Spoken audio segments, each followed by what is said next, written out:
Da li je Su-57 zaista adekvatan borbeni avion pete generacije? Zašto neki kažu da je on samo spljošteni Su-27? Ovo je verovatno najveći sukob ruske estetike i američkih standarda nevidljivosti. Kao prvi ruski nevidljivi lovac, Su-57 je zaista specifičan. Spoljni posmatrači ga često kritikuju, analizirajući svaki detalj. Dizajn usisnika vazduha, zazore na trupu, kvalitet zakivanja i radarski poprečni presek koji je znatno veći nego kod njegovih američkih i kineskih konkurenata. Međutim, ako zanemarimo nevidljivost, on je prava zver za blisku borbu. Uz pomoć motora Proizvod 30 i mlaznica sa svesmernim potiskom, on izvodi manevre koji prkose fizici i intuiciji. Ruska filozofija je jasna. Ako ne možemo postići savršenu nevidljivost, pojačat ćemo sposobnost za blisku borbu.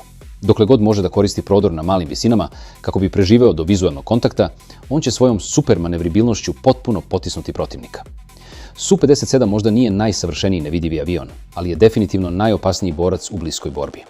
U očima ratničke nacije, najbolja odbrana je oboriti svakog ko te primeti.